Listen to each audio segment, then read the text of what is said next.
네, 시작하겠습니다. 137페이지 이제 시작해야 되죠. 바로 전 시간의 끝에 부분에 우리가 했죠. 네, 법인은 이걸 7가지로 겸업 제한을 받는다. 공인중개사인 개공은 못하는 게 없다. 아저씨는 경고 몇백 원 된다. 자, 법인부터 시작합니다. 읽어볼게요. 자, 법인인 개업공인중개사는 법의 14조에 규정된 업무만 영위할 목적으로 설립되어야만 등록이 돼요. 그리고 등록 후에는 그 7가지만 할 수 있어요.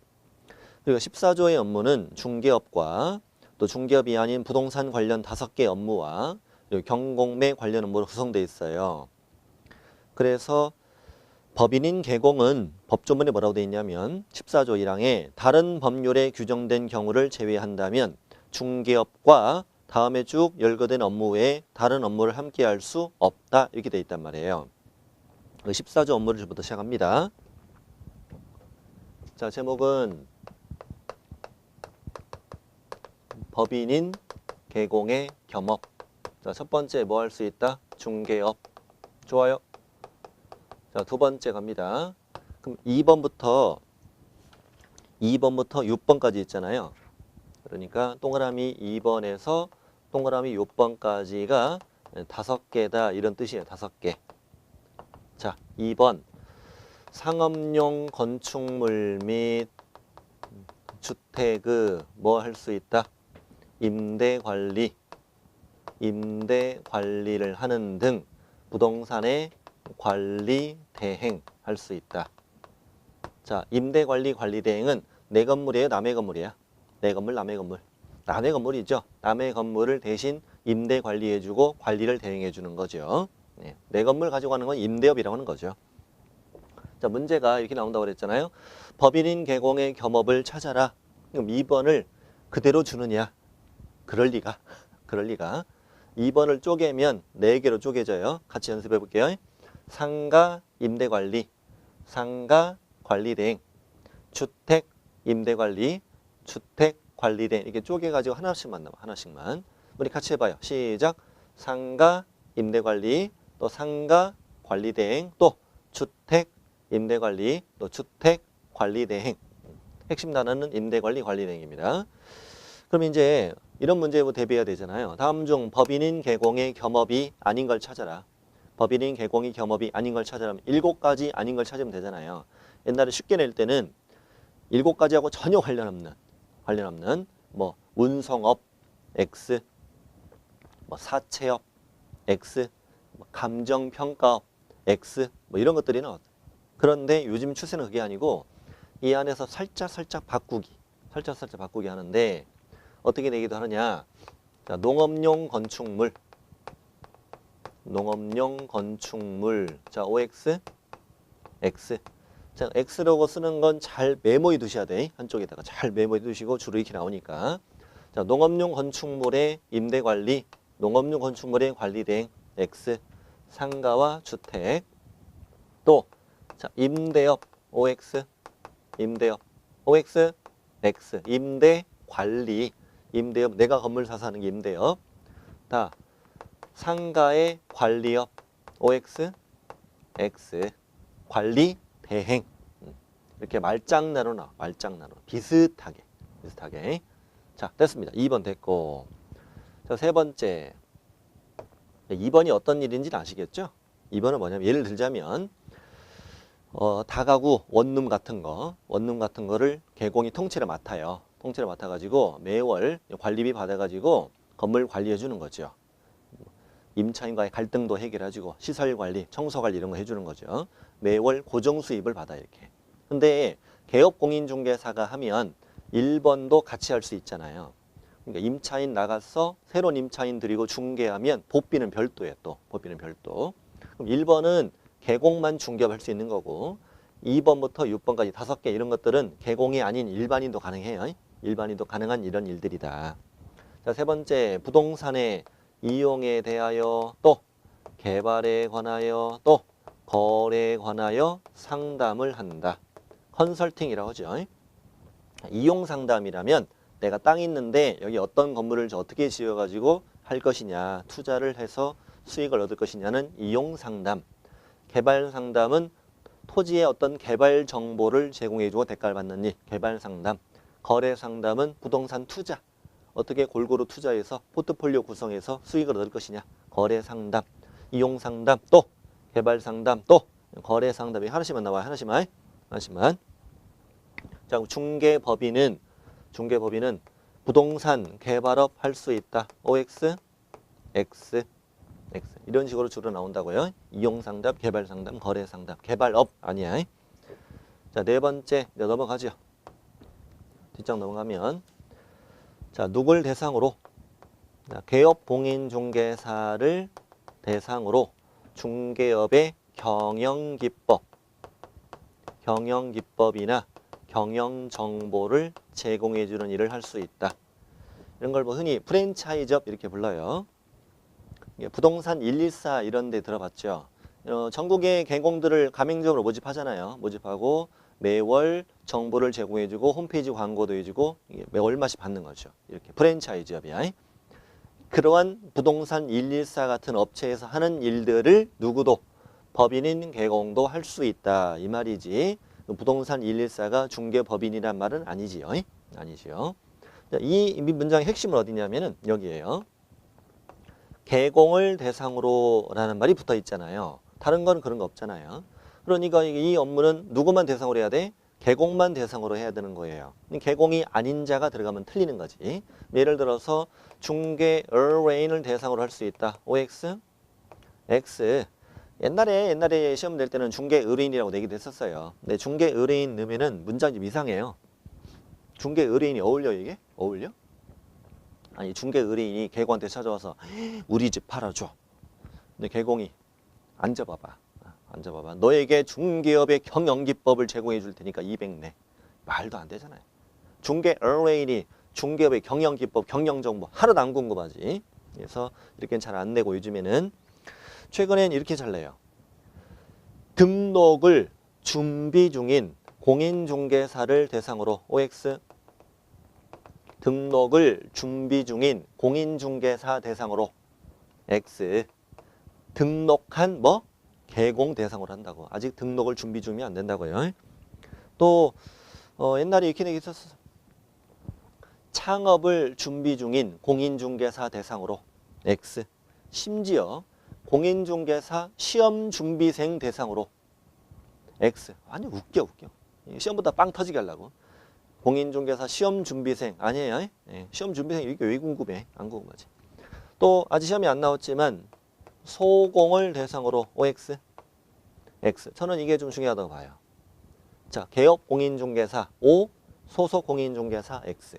자, 개공만 대상으로 중개업의 경영기법, 경영정보 제공. 다른 기법으로 낸 적은 아직 없어요. 뭐 조리기법, 뭐 댄스기법 이런 건 아직 안 나왔어요. 중개업의 경영기법, 경영정보 제공. 4번 해결했어. 자, 5번. 5번은 상업용 건축물 및 주택의 분양 대행. 저번에도 말씀드렸지만 이 분양 대행은 중개업이 아니라는 게 굉장히 중요하다. 새로 지어진 건물을 쪼개 파는 걸 분양이라 하고 이걸 대신해 주는 게 분양 대행. 위탁 받아 파는 거. 위탁 매매. 분양받는 사람들은 수수료는 안 내요. 안 내고 분양을 해줘라는 이 사람한테만 대가를 받는 거지. 근데 이 분양 대행은 중개업이 아니기 때문에 당연히 중개보수가 적용되지 않아요. 중개보수 적용 중요합니다. 상업용 건축물의 분양 대행, 또 주택의 분양 대행 이렇게 나온다고요. 규모는 안 따져요. 모든 상가, 모든 주택의 분양 대행을 다 할 수 있어요. 굉장히 시험에 잘 나오는 게 하나 있는데, 자, 택지 분양 대행 OX 이게 굉장히 잘 나와요. 택지, 토지, 뭐 공장, 용지 이런 거 딱 나오면 다 틀려. 딱 나오면 다 뜹니다. 상가 분양 대행, 주택 분양 대행 할 수 있다. 직접 건축해서 분양하는 건 돼, 안 돼? 직접 상가와 주택을 건축해서 분양하는 건 된다, 안 된다? 안 되고 분양 대행 대신해 주는 거. 자, 6번.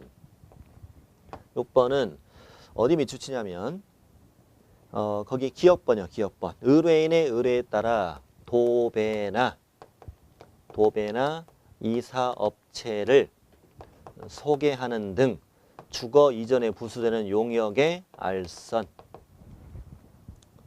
우리 개공한테 부탁 이런 거 해봤죠? 뭐 도배집 소개해달라고, 이삿짐센터 소개해달라고, 인테리어 업체 소개해달라고, 뭐 싱크대 바꾸네, 뭐 욕실 뭐 새로 인테리어 하네 이런 거 있잖아요. 이렇게 도배업체, 이사업체를 소개해주는 등 주거 이전에 부수되는 용역의 알선이다. 핵심 단어 어디예요? 소개와 알선이에요. 알선. 도배업체 소개, 이사업체 소개, 도배업체 알선, 이사업체 알선 하는 거죠. 그럼 어떻게 틀리긴 이게? 어떻게? 그렇습니다.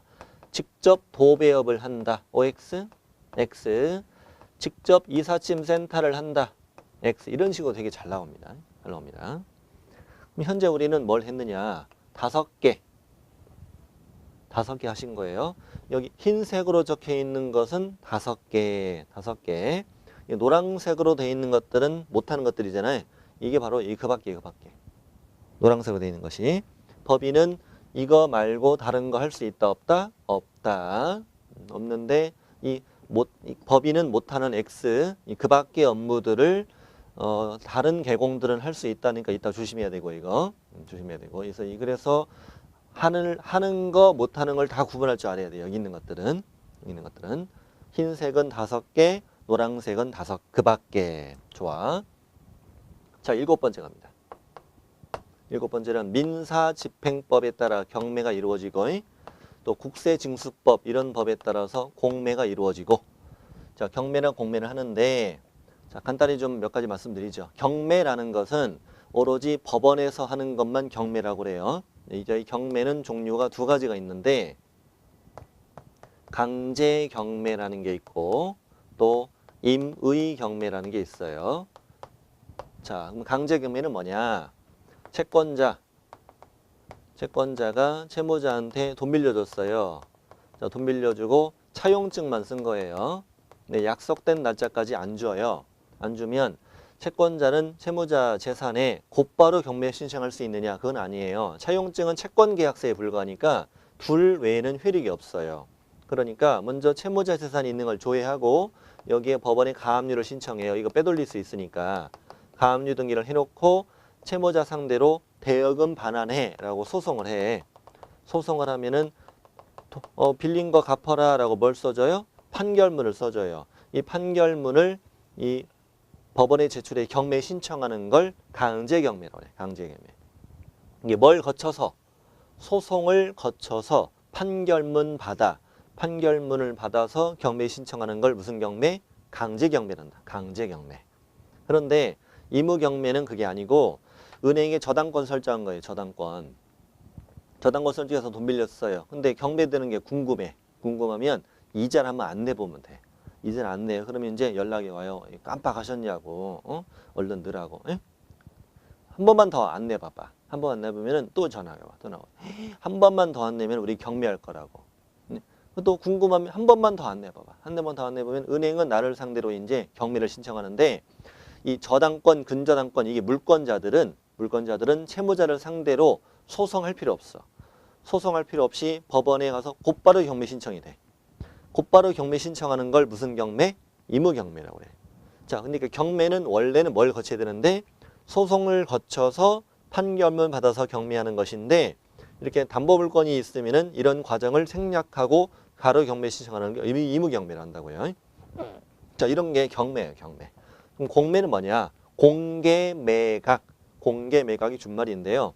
대표적으로 국세징수법 또는 뭐 지방세법에 따라 국세나 지방세를 뭐 했어? 체납했다고. 체납하면은 국세청이나 지자체, 지방자치단체에서 체납자의 재산을 압류를 한 다음에 이걸 한국자산관리공사가 있어요. 한국자산관리공사에 맡겨서 여기에서 이제 공매를 진행하는 겁니다. 이런 걸 이제 압류 재산 공매라고 부르거든요. 공매. 경매는 법원에서 하는 것만 경매라고 그러고 대표적으로 이런 것들을 공매라고 한다. 공매. 이렇게 민사집행법에 따른 경매, 국세징수법 그 밖의 법령에 따른 공매에 대해서 첫 번째 개공이 뭐 할 수 있느냐? 권리 분석 및 취득의 알선을 할 수 있다. 이거는 입찰은 네가 하고 나는 분석해주고 상담해주고 조언해주고 이런 걸 말하는 거죠. 그 다음에 직접 매수 신청이나 입찰 신청을 대리할 수 있다. 여기서 이 매수 신청이라는 단어 있잖아요. 매수 신청이라는 단어와 입찰이라는 단어는 같은 말이에요. 입찰. 우리 법원에 가서 입찰한다고 하잖아. 입찰. 이걸 지금 뭐라고 한다고? 뭐라고도 한다고? 매수 신청한다. 매수 신청 이렇게 얘기한다고요. 매수 신청을 대리한다는 말이 입찰을 대리한다는 얘기예요. 자, 이렇게 할 수 있는데 이런 일들을 할 수 있는데 이런 일을 할 수 있는데 이 7번은 4개로 쪼개서 항상 읽어야 돼요. 자, 제가 하는 것처럼 잘 따라해 보세요. 경매 권리 분석 알선, 경매 매수 신청 대리, 공매 권리 분석 알선, 공매 매수 신청 대리. 이게 4개로 쪼개는 거예요. 자, 우리 같이 해봐요. 자, 같이 해야 돼요. 다 알아요, 저. 예, 같이 해요. 자, 다시 어떻게? 경매 권리 분석 알선, 또 경매 매수 신청 대리, 또 공매 권리 분석 알선, 또 공매 매수 신청 대리 할 수 있는데 이 중에 그 매수 신청 대리는 뭐냐? 자, 여기 법원 경매를 하는데 자, 여기 개공이 있고 자, 여기 이제 위민이라고 그래. 위민. 나한테 찾아와서 경매로 물건 하나 사줘요라고 나한테 위임, 대리권을 주는 거지. 대리권. 그럼 개공은 법원에 참여하지. 경매에 참여해서 입찰을 뭐 하는 거예요? 입찰을 대리하는 거지. 대리. 입찰표 쓸 거 아니야. 입찰표에다가 아무개 대리인 개공 아무개 뒷장에 인감증명서 위임장 붙여서 입찰해. 1등 했어. 1등. 1등 하면 본인이 대금 납부, 본인이 소유권 취득, 나는 수수료. 이걸 우리가 매수신청 대리, 입찰 대리 이렇게 불러요. 자, 이 중에서 경매 매수신청 대리. 자, 이것만 따로 빼서 읽어볼게요. 경매 대리는 소송 사건이다 이렇게 얘기합니다. 왜냐하면 아까 제가 경매를 하려면 일단은 소송 먼저 한다고 그랬죠. 소송에서 판결문 받아서 경매하는 것이 경매라고 그랬잖아요. 그러니까 경매는 일종의 무슨 사건이다? 소송 사건이다. 이렇게 평가를 한다고요. 소송 사건의 대리라는 건 대한민국에서 누가 하는 일이죠? 소송 사건 대리. 이거 누가 하는 일? 변호사가 하는 일이지. 변호사가. 그러니까 경매 매수 신청 대리는 원래 공인중개사의 업무가 아니었고 예전에 10년 전에 공인중개사법을 개정해서 우리도 할 수 있게 된 거예요. 그 전에 이제 법무사법이 먼저 개정됐고요. 원래는 변호사만 할 수 있는 일이었다. 그런데 법무사법 개정, 공인중개사법 개정에서 법무사와 개공도 할 수 있게 되었다는 얘기라고. 그래서 현재 대한민국에서 경매 매수 신청 대리는 변호사, 법무사, 개공만 할 수 있다고 해요. 그 외에는 안 돼요. 안 됩니다. 그 중에 제일 쉬운 게 그나마 개업공인중개사잖아요. 제일 쉬운 게. 네. 자, 그래서 경매 매수 신청 대리는 원래 우리 것이 아니다. 우리 것이 아니고 그 변호사만 할 수 있는 일이었는데 법 개정으로 우리도 가능하게 되었다. 그래서 이거를 할 때는 그냥은 못해. 조건부로 이걸 허용했어. 조건부로. 그래서 이 경매 매수 신청 대리를 하려면 법원 행정처라는 곳에서 뭘 만들어줬느냐? 대법원 규칙을 만들어줬어요. 만들어주고 이 대법원 규칙에 정하는 바에 따라 지방법원에 등록을 하고 감독을 받아야만 이걸 할 수 있다. 이렇게 조건을 거는 거예요. 감히 변호사 하는 일을 당신네들이 하고 싶어서 그래? 에이, 하긴 해줄게. 하긴 해주겠지만 다만 조건부로 해. 우리가 대법원 규칙 만들어 줄 테니까 여기에 정하는 바에 따라 법원에 등록하고 해. 이렇게 한 거예요. 그럼 이제 어떻게 되느냐? 예를 들면 자, 이자는 공인중개사증 땄다. 아니면 법인 만들었다. 그다음 우리 지난주에 등록관청에 찾아가서 중개사무소 개설 등록했지. 그래서 뭐가 됐지? 자, 개업공인중개사가 되었지. 개업공인중개사가 되면 어딜 찾아간다? 아, 그렇구나. 지방법원에 찾아가서 또 등록을 한다고. 또 등록을 하면 이자는 이제 매수신청 대리인이라고 불러. 매수신청 대리인. 이 지방법원에 등록하기 위해서 경매 실무교육도 받아야 돼. 경매 실무교육도 받아야 되고 보증 설정도 또 별도로 해야 돼. 경매하다 사고 칠 수 있으니까. 그래서 지방법원에 등록하고 등록증도 받아. 걸고 하는 거예요. 자, 그러면 증 따서 자격증을 따서 곧바로 대리인으로 등록할 수 있느냐? 이건 안 돼. 이건 안 되고 이렇게 거쳐서 가야 돼. 거쳐서 가야 되고 경매 대리를 하고 싶으면 등록하면 되는 거고 하기 싫으면 이거 안 하면 돼. 안 하고 이제 개공만 내서 나머지 하시면 되는 거죠. 이 중에서 경매 매수 신청 대리 하려면 이렇게 하는 거다.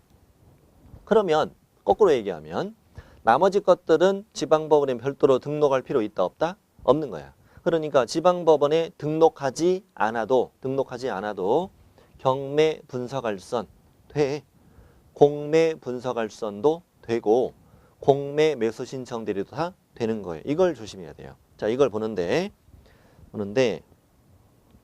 자, 동그라미 7번에 고딕체로 된 문장 쭉 읽어보시면 되고 동그라미 기역번에다가 제가 이제 기역과 니은에다가 좀 쭉 나눠 써드렸는데 오른쪽 디귿까지. 자, 기역번 보면 경매 분석할선 또 경매 매수 신청 대리 또 공매 분석할선 또 공매 매수 신청 대리 할 수 있는데 이 가운데 뭘 하고 싶으면 경매 매수 신청 입차 신청 대리 이걸 하고 싶으면 대법원 규칙 중요합니다. 대법원 규칙도 중요하고요.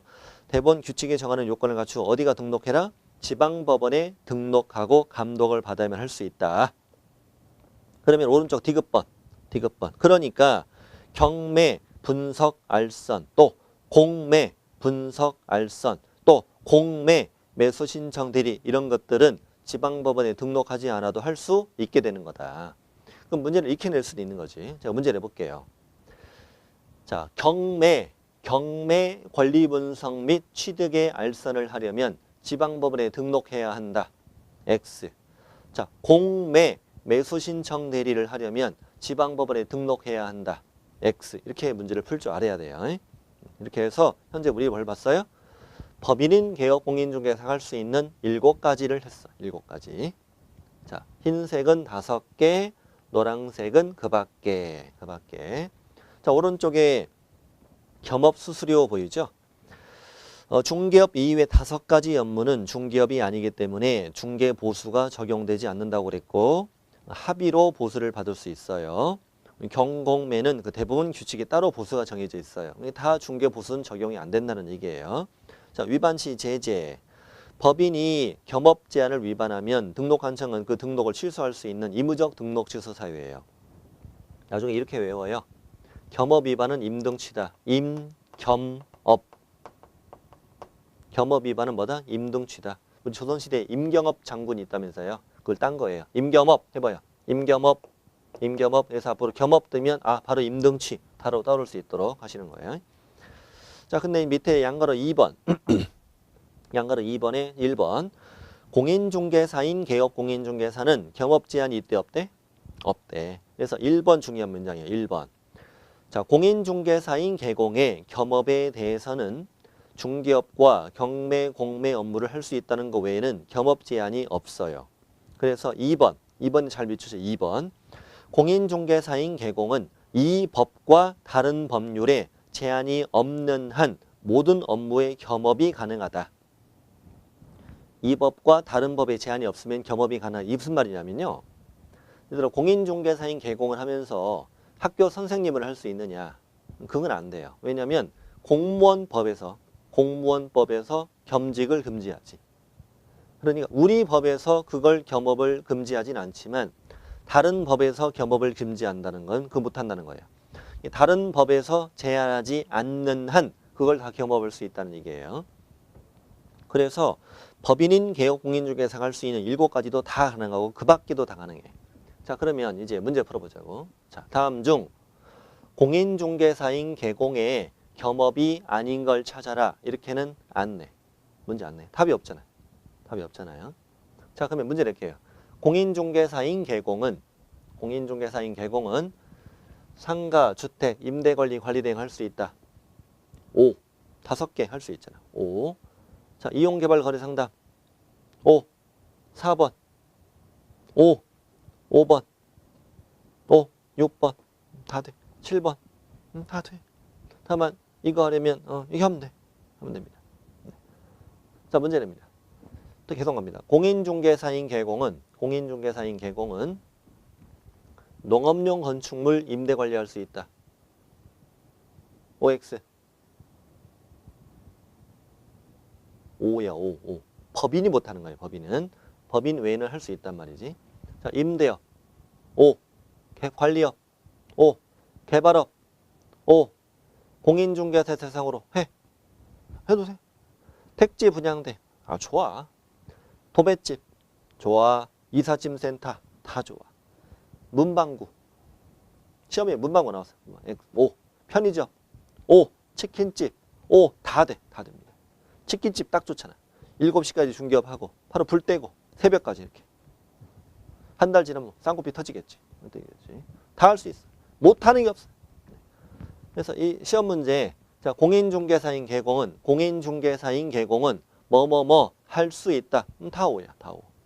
공인중개사인 개공은 할 수 없다. X야 그냥. 이렇게 풉니다.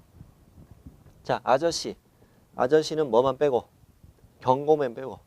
그러니까 이건 7번만 빼고는 다 할 수 있다 이거야. 다 할 수 있다. 자, 그 다음에 이제 이런 걸 묻기도 해요. 자, 모든 개업 공인중개사는 이렇게 푸는 거예요. 자, 모든 개업 공인중개사는 5개 할 수 있다. OX. 자, 모든 개업 공인중개사는 상가와 주택의 임대 관리할 수 있다. O. 모든 개공은 부동산의 개발 상담할 수 있다. O. 모든 개공할 수 있다. O. 모든 개공은 상가주택 분양 대행할 수 있다. 다 O. 다 O. 됐죠? 네. 자, 모든 개공은 다 할 수 있다. X. 아저씨 못하잖아. 아저씨 못하니까 O.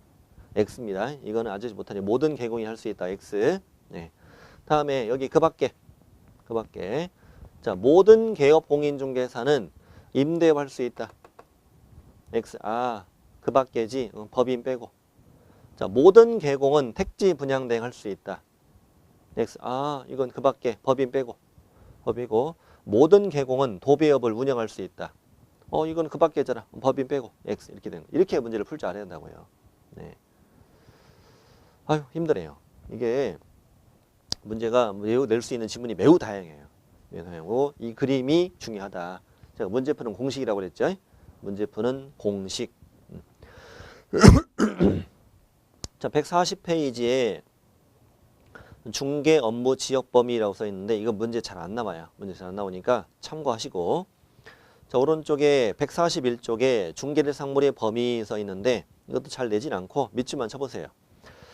자, 개업 공인중개사가 중개할 수 있는 중개대상물의 범위에 대해서는 개공의 종별에 따라 달리 정하고 있지 않다. 그러니까 토, 건, 입, 광공에 대해서 개공끼리 서로 중개할 수 있는 차별은 있다 없다? 없다 이런 말이에요. 토, 건, 입, 광공을 중개업을 할 수 있는 차별은 없다는 얘기입니다. 이 단원을 마치겠습니다. 단원을 마치고 우리 이제 고용인 파트로 가겠습니다. 141쪽에 고용인도 쉬운 단원이고 역시 문제가 매년 출제가 되고 있습니다. 문제가 되고 있다. 아주 쉬운 단원입니다. 자, 142페이지 들어갑니다. 자, 고용이라고 써 있는데 거기 뭐 밑줄 칠거 없습니다. 소공이 있고 중개보조원이 있고 결격 없으면 고용할 수도 있고 인원수 제한 없다는 말이에요. 자, 밑에 업무 범위도 한번 참고하시면 돼요. 참고. 자, 소속 공인중개사 중개 업무를 수행할 수 있지. 수행할 수 있고 보조도 할 수 있고 우리 법인은 사원 임원인 공인중개사인제를 포함한다고 그랬잖아요. 그다음에 동그라미 2번 중개 업무를 수행할 수 있다. 확인 설명서 작성, 또 거래계약서 작성 이런 거 할 수 있다는 걸 말하는 거지. 그런데 동그라미 3번은 좀 중요합니다. 동그라미 3번하고 4번하고 확인 설명서와 거래계약서에 대하여 작성해서 교부하고 보존하는 건 이건 소공의 의무가 아닙니다.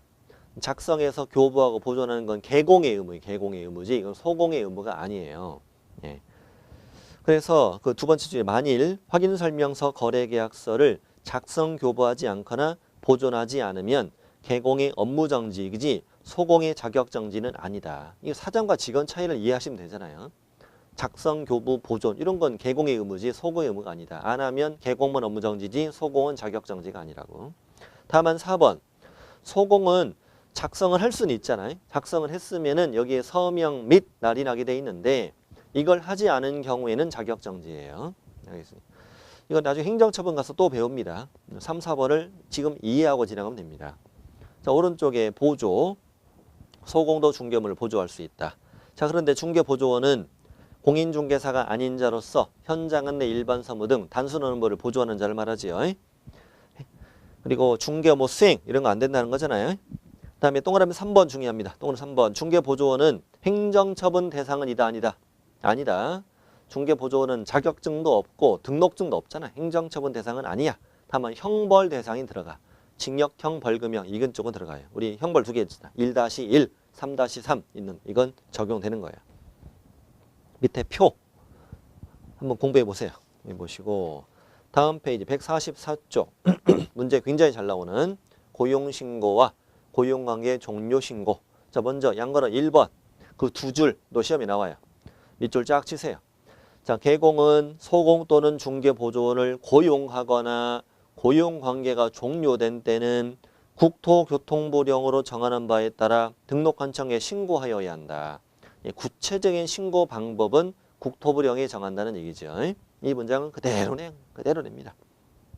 자, 그러면 국토부령에 가보니까 뭐라고 돼 있느냐. 자, 고용신고 1번 소공이나 보조원을 고용한 경우에는 소공은 실무교육을 받고 보조원은 직무교육을 받도록 한 후 업무 개시 전까지 등록관청에 신고하여야 한다. 자, 각각 어떤 교육을 받는지 잘 아시잖아요. 근데 이 문장의 가장 중요한 부분이 어디냐? 가장 중요한 부분은 자, 고용신고에서 가장 중요한 부분을 제가 적어드릴게요. 자, 고용한 경우에는 자, 이 부분 있죠, 거기 첫 줄에 동그라미 1번 첫 줄에 고용한 경우에는 그 다음 줄 업무 개시 전까지 이만큼을 잘 색칠해 놔요. 고용한 경우에는 업무 개시 전까지 고용신고해라. 이 말은 소공보조원을 고용했으면 이자들이 출근하기 전까지 신고하라는 얘기예요. 이거 이제 틀리게 낼 때는 이렇게 냅니다. 틀리게 낼 때는 잘 받아 쓰세요. 자, 고용일부터 10일 이내에 신고해야 한다. OX, X. 이게 되게 잘 나옵니다. 숫자 들어가면 안 됩니다. 이게 예전에는 고용일부터 10일 안에 신고하라는 제도가 있었어요. 그래서 이게 개정된 거거든요, 개정. 근데 이제 고용신고를 안 하면 업무정지를 받아요. 업무정지 받는데 누가 이제 찌르냐면은 옆 사무실에서 찔러. 저 꼴배기 싫은 중개보조원이 있어가지고 고용신고 안 했다고 확 찔러버려. 근데 이제 공무원이 왔죠. 와가지고 고용신고 안 했다며요. 업무정지 드릴 거예요. 그랬더니 개공이 예 그저께 들어왔어요. 그저께 열흘 안에 신고하면 되지 않냐고. 왜 그러냐고. 고용신고를 가겠다고. 그럼 이게 위반이 아닌 거지. 또 다른 사무실 갔어. 고용신고 안 했다며. 업무정지.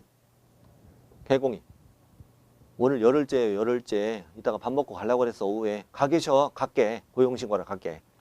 이러니까 아무도 안 걸리는 거예요. 이게 고용하고 열흘 이내 신고라 그러니까 다 뭐 이틀 됐네, 일주일 됐네, 열흘 됐네 뭐 이러니까. 그래서 안 되겠다. 고용을 했잖아. 고용을 했으면 그자가 출근하기 전까지 신고해라. 그래서 고용신고 안 한 사람이 앉아있어? 무조건 위반이야. 이제 무조건 위반. 자, 고용한 경우에는 업무 개시 전까지예요. 자,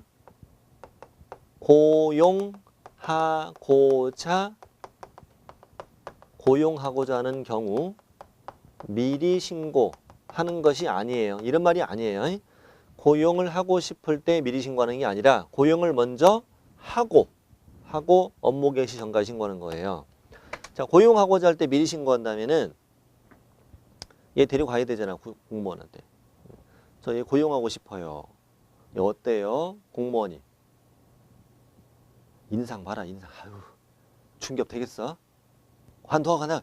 말도 안 되잖아, 지금. 말도 안 되잖아요. 그래서 고용하고 싶을 때 미리 신고하는 게 아니라 고용을 먼저 하고 업무 개시 전까지. 자, 부탁드립니다. 동그라미 2번. 당연히 고용 신고할 때 고용 신고서가 있습니다. 고용 신고서가 있는데 밑줄 친 것이 이번에 신설된 것이 신설. 여러분 첫 시험이세요. 고용인이 외국인인 경우. 외국인들이 주로 많은 지역인가 보죠. 그래서 고용인이 외국인인 경우는 결격에 해당하지 아니함을 증명하는 서류를 제출해야 됩니다. 지난주에 등록할 때 그랬잖아요. 고용인이 결격일 땐 결격서에 해당되지 않는다는 서류를 내게 돼 있구나. 동그라미 3번도 되게 잘 나와요. 3번도. 고용신고받은 등록관청은 자격증을 발급한 시도지사에게 그 소공의 자격 확인을 요청하여야 하니까 자격증 사본 낸다 안 낸다? 안 낸다. 그 소공의 자격증 사본을 내지 않는다는 거. 우리 자격증 사본이 계속 안 냈잖아요. 등록 신청할 때 안 냈어. 분사무소 설치 신고할 때도 안 냈어. 고용 신고할 때도 안 내네. 계속 안 내고 있네 지금. 고용 신고 중요하겠네요. 자, 밑에 이제 고용관계 종료 신고 갑니다. 첫 줄, 고용관계가 종료된 때에는 고용관계 종료된 날부터 10일 이내에 등록관청에 신고해요. 이거 숫자 들어가네요. 먼저 헤어지고 10일 안에 신고해라. 이렇게 나온 적도 있어요. 고용관계를 종료하려는 경우 미리 신고해라. OX? X에 말도 안 되잖아요. 이 말은 자르고 싶으면 미리 신고하라는 얘기인데 보조원이 오늘따라 마음에 안 들어. 너 1시간만 기다려. 자, 자를래요. 나가. 이 말도 안 되잖아요. 이게 말도 안 되는 거예요. 먼저 둘 간의 관계를 깔끔히 정리하고 며칠 안에 10일 안에 신고하라고. 10일 안에. 깔끔히 정리하고 10일 안에 신고하라는 얘기입니다. 잘리면 기분이 더럽죠. 그래서 이 10일 이렇게 외웁니다. 자, 어떻게 한다고요? 잘리면 어때? 기분이 더러워. 10일, 20일 이렇게 외웁니다. 10일 안에 신고해라. 자, 서식 있고요. 자, 오른쪽 위반시 제재는 업무정지인데 참고만 하세요. 이건 잘 안 나오니까. 협회 통보, 고용신고, 고용관계 종료신고도 등록관청은 다음 달 10일까지 협회 통보사항이지. 등록, 신고, 행정처분, 등신, 행정처분. 넘겨보세요. 자, 146페이지 신고서 있네. 신고서 보니까 고용신고서이기도 하고 고용관계 종료신고서이기도 하고 인장등록신고서이기도 하군요. 자, 인장등록신고서는 이따가 인장 파트에서 공부할 때 다시 합니다. 자, 이런 게 있구나. 자, 이제 오른쪽에 이제 개공의 사용자 책임 매우 중요한 파트죠. 중요한 파트입니다.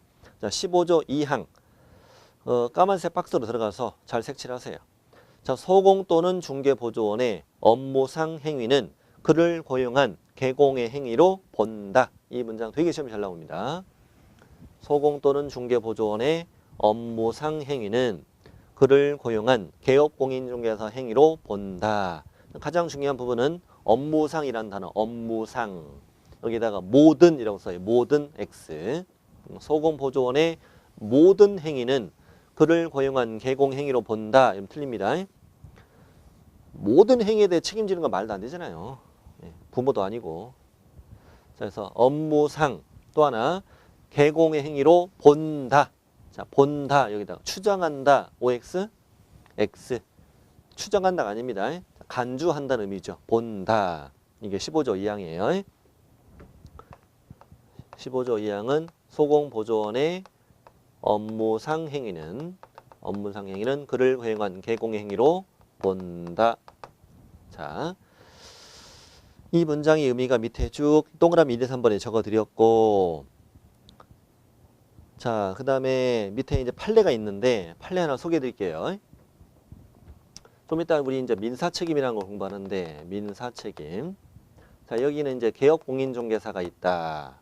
여기는 중개보조원이 있어요.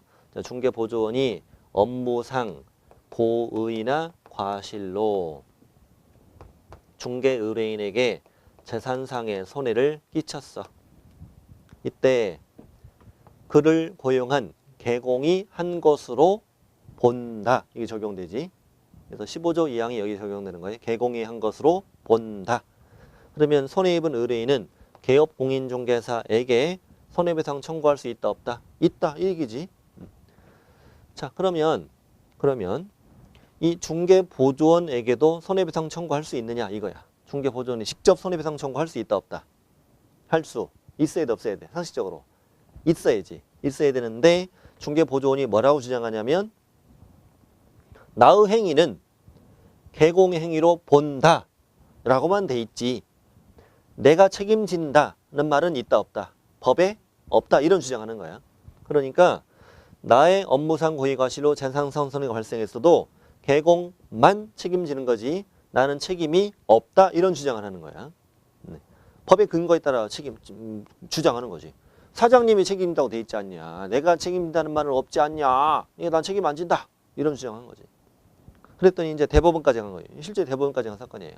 그랬더니 판사님은 이렇게 얘기합니다. 웃기고 있네. 야, 네가 사고 쳤잖아. 그럼 너는 책임지는 건 당연한 거지. 근데 그 근거는 뭐냐. 자, 공인중개사법은 민법에 대한 특별법이라며. 공인중개사법 우선 적용하되 규정 없으면 민법을 보충 적용한다는 거지. 그래서 민법의 750조에 따라 불법 행위로 인한 고의나 과실로 인하여 타인에게 손해를 가한 자는 배상 책임이 있으므로 너는 공인중개사법에는 규정이 없으므로 무슨 법에 따라? 민법에 따라 불법 행위자로서의 책임을 진다. 그리고 공인중개사법에 그를 고용한 개공행위로 본다 라고 함으로써 개공에게도 책임을 물을 수 있다. 결국 15조 2항은 너를 고용한 개공만 책임진다는 의미는 아니다. 너의 면책을 규정한 것은 아니다. 함께 책임을 진다는 의미로 해석해야 된다는 내용의 판례지. 그래서 어차피 핵심 판례에 3번만 보시면 돼요. 3번만. 3번 읽어볼게요. 자, 개공이 고용한 중개보조원이 고의 또는 과실로 거래 당사자에게 재산상 손해를 입힌 경우에 밑줄 중개보조원은 당연히 불법 행위자로서 거래 당사자가 입은 손해를 배상할 책임을 지는 것이다. 자, 그 다음부터 읽고만 갈게요. 그리고 15조 2항은 이 경우에 보조원의 업무상 행위는 그를 고용한 개공행위로 본다고 정함으로써 개공 역시 거래 당사자에게 손해를 배상할 책임을 지도록 하는 규정이다. 따라서 위 조항을 보조원이 고의 과실로 거래 당사자에게 손해 입힌 경우에 보조원을 고용한 개공만이 책임을 지도록 하고 보조원에게는 책임을 지우지 않는다는 취지를 정한 것은 아니다. 이 말입니다. 개공만 책임진다 이러면 틀립니다. 틀립니다. 자, 뒤로 넘겨서 그 민사책임이 나오는데 민사책임. 맨 위에 민사책임은 15조 2항이 적용된다. 개공의 행위로 본다. 이게 적용된다고요. 그래서 동그라미 1번. 고용인은 자신의 고의과실로 재산상 손해 발생했으면은 두 번째 고용인은 무슨 법상? 민법상 불법 행위자로서의 책임을 진다. 네. 자, 따라서 15조 2항은 개공만 책임을 지도록 하고 고용인에게는 책임을 지우지 않는다는 취지는 아니다. 다시 말해 15조 2항은 고용인의 면책을 정한 것은 아니다. 함께 책임진다는 얘기다.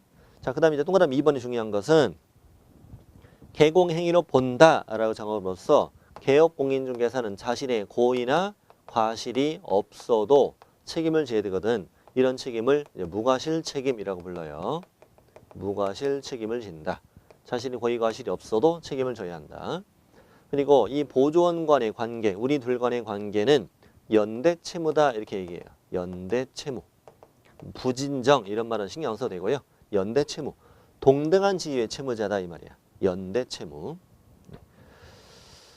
자, 연대채무라는 말은 저 밑에 동그라미 3번에 나온 걸 미리 말씀드린 거고 연대채무이기 때문에 의뢰인은 개공과 보조원에게 선택적 또는 공동으로 손해배상 청구할 수 있다. 그 선택적이라는 단어가 중요합니다. 선택적 또는 공동으로 손해배상 청구할 수 있다. 이게 저 밑에 동그라미 3번을 말한 거야. 3번을 말한 거고 동그라미 4번. 자, 개공이 손해배상한 금액에 대해서는 나는 잘못이 없는지 책임을 진 거잖아요. 그 책임을 다시 보조원에게 물을 수 있다. 이걸 뭐라고 한다? 구상권 행사라고 얘기한다. 구상권을 행사할 수 있다. 이 정도를 알면 다 돼요. 이 정도면 되고, 그런데 이제 좀 더 보충 학습을 해보면은, 자, 동그라미 2번으로 가세요. 동그라미 2번을 보세요. 개공은 자신의 고의 또는 과실이 없는 경우라도 고용인과 함께 손해배상 책임을 지는데, 이런 걸 무과실 책임이라 한다고 그랬잖아요. 또한 우리 법 15조 2항은 민법상 사용자 책임을 강화, 확대한 것이다. 이렇게 얘기합니다. 따라서 개공이 고용인에 대한 선임 및 사무감독에 상당한 주의를 다한 경우라도 개공의 책임이 면제되는 것은 아니다. 예를 들어 밑에 박스를 보면요. 박스에 민법 756조가 있어요. 민법 756조가 제목이 사용자 배상 책임인데 사장님을 사용자라고 해요. 민법 조문 한번 읽어볼게요. 타인을 사용하여 어느 사무에 종사하게 한 자는 피용자가 그 사무집행에 관하여 제3자에게 가한 손해를 배상할 책임이 있다고. 그러나 사용자가 피용자의 선임 및 사무감독에 상당한 주의를 한 때 또는 상당한 주의를 하여도 손해가 있을 경우에는 책임지지 않는다. 사장님이 직원에 대한 선임 및 사무감독에 상당한 주의를 다했다면 책임을 지지 않는다고 무슨 법에 되어 있다고요? 민법에 그렇게 되어 있다고요. 그런데 바로 위에 있는 판례를 보면은 개공이 고용한 공인중개사 및 보조원의 업무상 행위는 개공의 행위로 본다라고 되어 있다는 것은 민법의 이 조문을 강화, 확대한 것이라고 봐야 된다고. 따라서 개공은 그가 고용한 보조원의 행위가 자신의 행위로 간주되는 결과 일반적인 그 민법상 사용자 책임과는 달리 보조원의 선임 및 사무감독에 상당한 주의를 했더라도 책임을 면하지는 못한다. 아주 엄격한 무과실 책임을 지게 된다는 거지. 내 면책 규정이 있다 없다? 아예 없다. 동네 북이야, 동네 북. 보조원이 사고치고 튀었어. 나는 무조건 책임지는 거야. 내가 평소에 얘에 대한 관리 감독을 다 했다는 걸 입증했어? 책임 면하지 못해. 무조건 책임지는 거야. 그럼 어떻게 해야 돼? 나도 튀는 게 낫지 차라리. 앉아있으면 무조건 독박 쓰는 거예요. 독박. 이게 이제 민사 책임이에요. 민사 책임이고, 자, 오른쪽에 있는 판례는 시험에 잘 안 나오니까 지나가도 돼. 지나가도 돼요. 참고로 읽어보셔도 되고. 왼쪽 페이지가 중요합니다. 그 다음에 150조 행정상 책임 여기 하겠습니다. 자, 그럼 행정상 책임은 뭐냐? 행정상의 책임도 이것도 똑같이 15조 2항을 적용하거든요. 적용하는데 자, 동그라미 1번하고 2번을 쭉 칠판을 통해 말씀드릴게요. 자, 먼저 소속 공인중개사가 자격정지 받을 수 있는 사유를 위반했더래. 그러면 소공에게는 뭘 줘? 자격정지를 주겠지. 줄 거예요. 그런데 15조 2항을 적용하면은 개공이 한 것으로 본다. 그러니까 개업공인중개사가 이 사유를 위반한 것으로 본다. 이게 적용돼요. 그러니까 개공에게도 등록 취소를 하거나 아니면 업무 정지를 할 수 있다. 둘 다 행정처벌을 받는 행정상 책임을 진다고. 위반자는 누군데? 소공인데 개공도 함께 행정처벌을 받는다는 얘기예요. 예를 들어 금지행위 나중에 배우거든. 금지행위 위반하면 소공은 자격정지예요. 개공은 임등치거든요. 소공이 금지행위를 위반하여 자격정지를 받게 되는 경우 누구에게도 개공에게도 그 등록을 취소할 수 있다. 이렇게 적용된다는 얘기예요. 이게 동그라미 1번입니다. 자, 동그라미 2번은 중개보조원. 이게 더 중요합니다. 중개보조원이 이 법상 행정처분을 받을 수 있는 사유를 위반했더래. 근데 문제는 중개보조원은 행정처분이 있어 없어? 없다. 이거 중요하다고 그랬잖아. 행정처분이 없어. 그러니 그를 고용한 누구? 개공이 저 사유를 위반한 것으로 본다 라고 볼 수 있죠. 자, 그러니 이때는 누구만? 개공만이야만. 개공에게만 등록 취소를 하거나 또는 업무 정지를 할 수 있다. 이런 걸 행정상 책임이라고 한다고. 이쪽이 중요하다고. 중개보조원이 업무정지 사유 위반한 경우 업무정지 처분은 개공만 받는다. 그래도 5로 문제를 풀어야 돼. 이런 걸 행정상 책임이라고 한다. 자, 마지막 형사책임. 양벌 규정이라는 걸 공부합니다. 밑에 이제 양거로 4번 양벌 규정. 양벌 규정이라는 것은 우리 법에 50조에 명시되어 있어. 법에 50조에 명시되어 있는데요. 자, 50조 양벌 규정은 그 동그라미 1번을 쭉 제가 풀어 써볼게요. 자, 소속 공인중개사나 중개보조원이 소공이나 중개보조원이 법의 48조 여러분 투정하셔야 돼요. 거기 48조는 3-2가 아니라 3-3이라고 그랬죠. 이제 3년 이하 징역이나 3년 이하의 징역이나 또는 3천만 원 이하의 벌금 이렇게 바뀌었다고 그랬잖아요. 자, 법의 49조는 1년 이하의 징역 또는 1천만 원 이하의 벌금 이렇게 됩니다. 자, 소공인이나 보조원이 이 중에 하나를 위반했다는 거야. 3-3은 6가지가 있어요. 1-1은 12가지나 있습니다. 이 중에 하나를 위반했다 이겁니다. 그러면 당연히 그 위반자 소공이나 중개보조원에게는 뭘 주느냐. 징역형 줄 수도 있고 또는 벌금형 줄 수도 있는 거지. 그럴 수 있는 건데 이때 누구도 벌한다. 네, 개공에게도 벌을 가한다. 그래서 양벌 둘 다 벌한다. 양벌이라고 하는 거야. 둘 다 벌한다.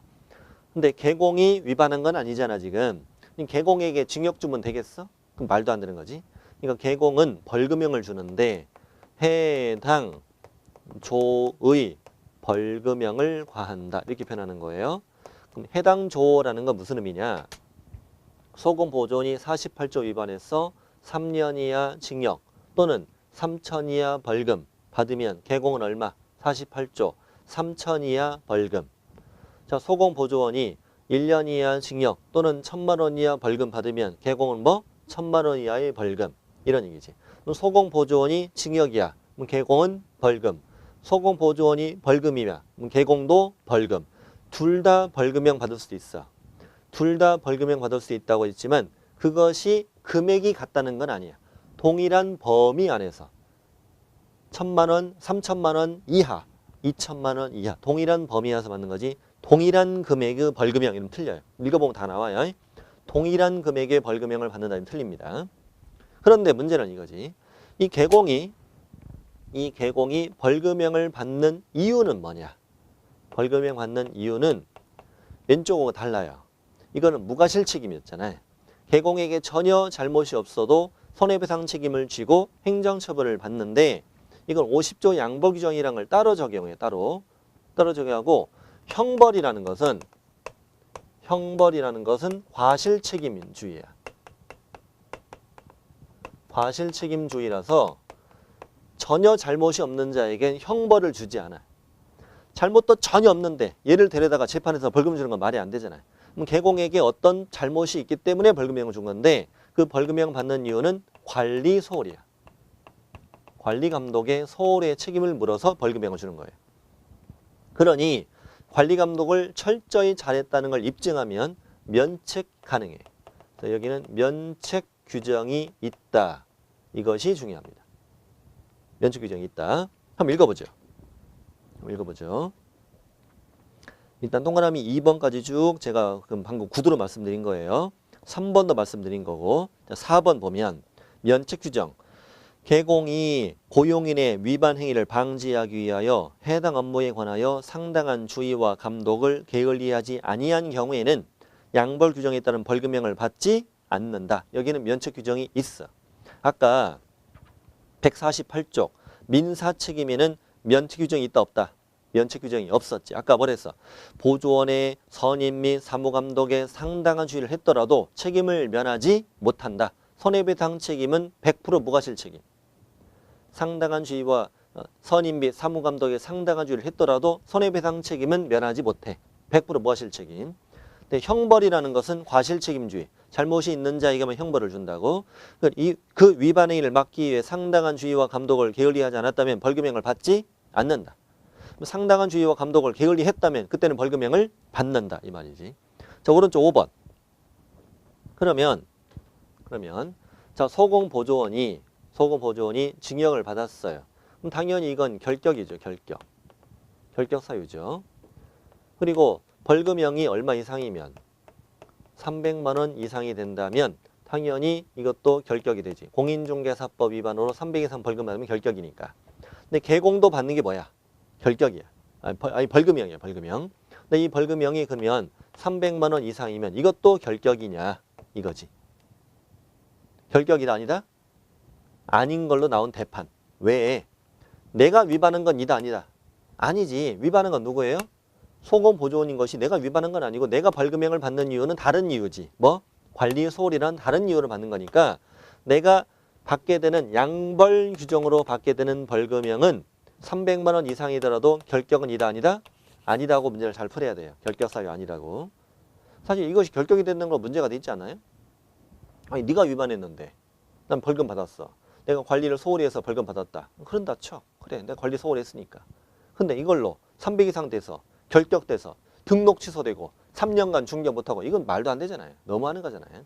양벌 규정으로 인한 벌금형은 결격이 아니다.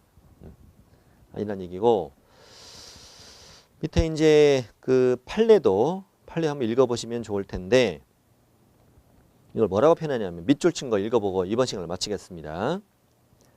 자, 공인중개사법 결격사유 11번에 규정된 이 법을 위반하여 300만 원 이상의 벌금형을 선고받고 3년이 경과되지 아니한 자에는 중개보조원이 이 법을 위반하여 개공이 양벌 규정으로 처벌받는 경우는 거기에 포함되지 않는다. 이렇게 표현합니다. 그러니까 중개사법 위반에 300 이상 벌금 받고 3년이 경과되지 않은 자, 이 결격사유 안에는 개공이 양벌 규정으로 벌금형 받는 경우는 이 안에 포함되지 않는다. 결격이 아니다 이렇게 쓴 거예요. 이 사건은 보조원이 유사명칭 사인검지 위반한 거예요. 보조원이 명함에다가 공인중개사라고 파고 다닌 거지. 그러다가 보조원이 1년 이하 징역 1000 이하 벌금, 개공도 1000 이하 벌금 받은 사건이었어요 이게. 근데 개공은 300만 원 이상이더라도 그 벌금의 결격은 아니다. 이런 내용의 사건이었다고요. 밑에 보충학습도 한번 읽어보시면 좋겠어요. 문제 잘 나오는 부분이니까. 양벌 규정 중요한 파트를 공부했습니다. 이 시간을 마치고 우리 이제 다음 시간에 인장 등록 또 휴폐업 이게 4장의 나머지 내용을 쭉 이어가겠습니다. 이번 시간을 마치겠습니다.